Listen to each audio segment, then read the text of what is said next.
Hey, I'm Rachel. And I'm Amanda. I'm Hannah. And I'm Kathleen. And this is the federal election edition of Beyond a Ballot, powered by DoorDash.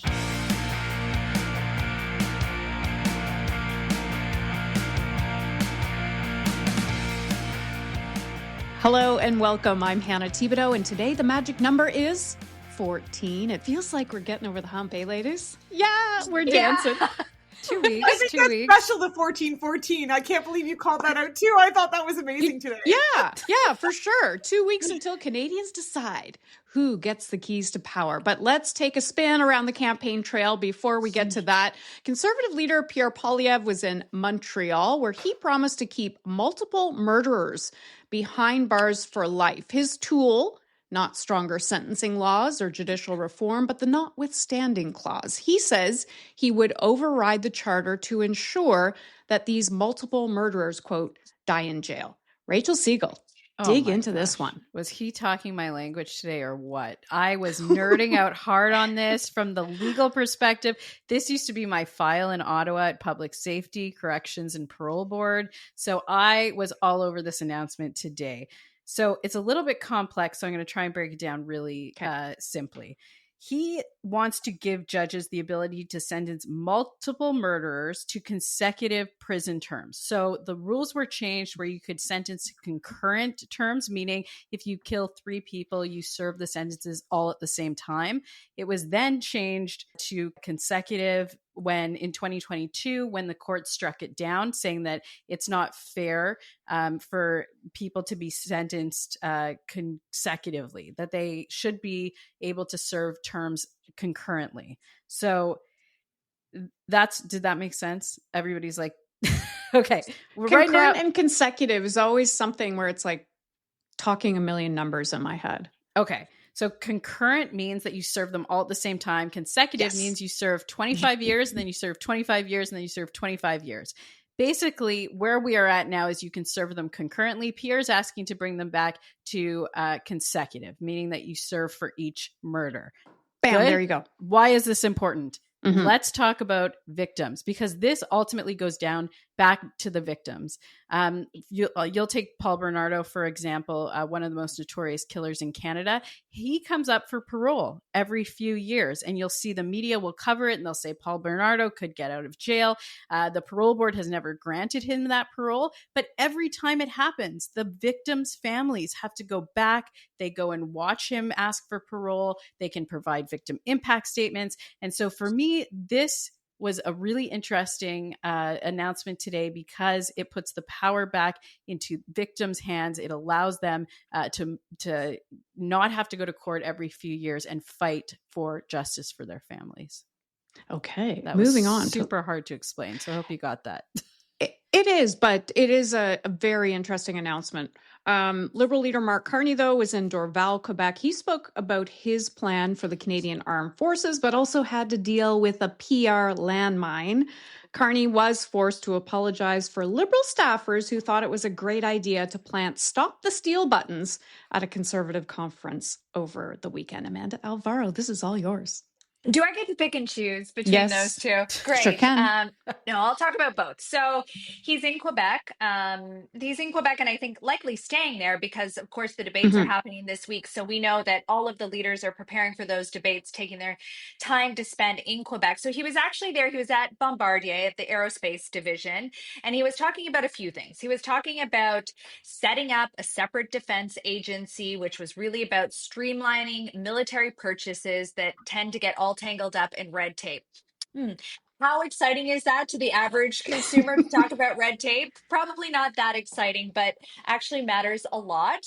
He talked also about, the fact that the tensions with the US are the reason why some of these announcements are made today. He said that the threats to our sovereignty are multiple, and in response, we have to give our armed forces new resources to defend our sovereignty.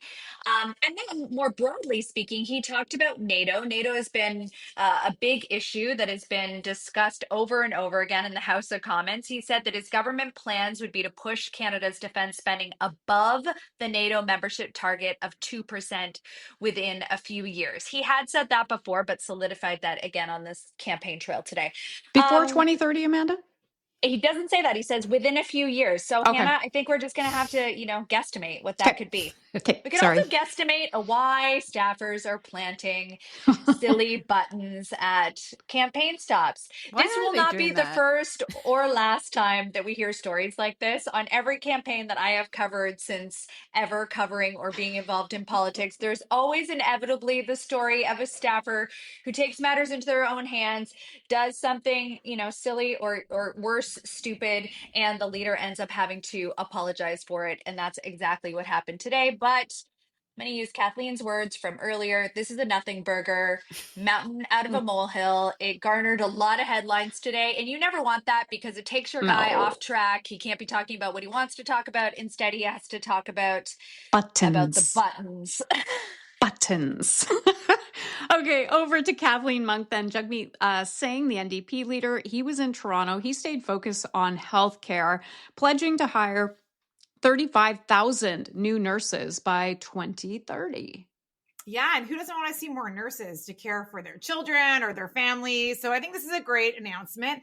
But he actually went further than just hiring the nurses and making sure that there are more nurses in frontline care. He actually said he wanted to put an end to something called nurse agencies. And I'll simplify this, which is where essentially different corporations basically buy up the contracts from hospitals. So when they can basically not fill nurse positions with their own nurse staff nursing or can't find a nurse to hire, they kind of swoop in and put these nurse who's work for these agencies, and they can charge 3 times the amount of a normal nurse. And it basically siphons off corporate profits as opposed to investing into jobs, good pay for nurses, pension plans, healthcare, and a healthy, safe workplace. And the third thing that I want to point out, and I think this is critical, and if you happen to be a mom who's listening to this show, you can probably relate. If you remember when your kids were maybe in daycare, there's always ratios, right?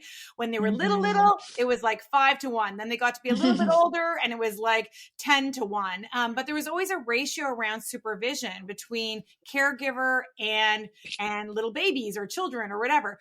But right now in the hospitals, there aren't those patient nurse ratios. So sometimes you have nurses when they're understaffed on a particular floor, they are just running off their feet, trying to care for these people. And that's often why sometimes our loved ones aren't getting the care they need. So mandating patient ratios, what are appropriate if it's, high needs, obviously ICU is different than general admittance or rehab, but there should be those ratios that exist, basically standards for care. And I really, really support this idea. So, and then Jagmeet's off to Montreal, like the rest of the leaders after his day in Toronto, and will be readying himself for debate. And I do hope that he gets some downtime because his voice is sounding a little rough. He did some more this morning and sounds like he's getting a cold, and I just want to send him some chicken soup because I'm nervous.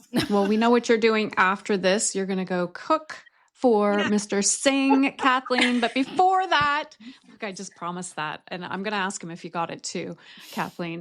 Campaign call out. Rachel, you're first. Oh, I'm going back to Buttongate. Amanda Buttongate. tried to do some crisis PR there and get in front of the story, but I'm bringing it back. So my shout out today is to Mark Carney for keeping this story going. Instead of getting rid of those campaign staffers who made up this whole plan and then purchased tickets to a conservative conference so that they could put these buttons out, he reassigned them. And what's the story? Reassigning? Exactly. And so it keeps going. And we've seen this with Mark Carney a few times on the campaign trail where he's been pressed. His leadership has been pressed. And because of that lack of leadership, the story just keeps going and going. And so today, now everybody's wondering, where are they going? These 2 staffers, are they going? Did we ever ask Pierre Poilievre if he did anything with the staffers who made the "Do You Believe the Polls" sweatshirts? I wasn't sure where that landed. Were those staffers? Oh, I don't Were know those about that staffers? either. I don't think they were staffers they weren't either. Staffers. I think That's there are the people thing. who came to people the camp. people who bring a banner into a rally that are not on the staffers, Conservative yeah. Party payroll, unlike the 2 staffers who are being paid by the Liberal Party and all of your donations to the Liberal Party to place fake buttons at a Conservative conference. That seems to be how much time this Liberal Party has during this campaign, because none of the other parties, I'm sure, would have the time to dream up this idea and make it possible. Amanda Alvaro, you're next. Campaign call out. I'm still giggling at Rachel.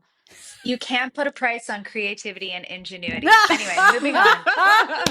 That's the best.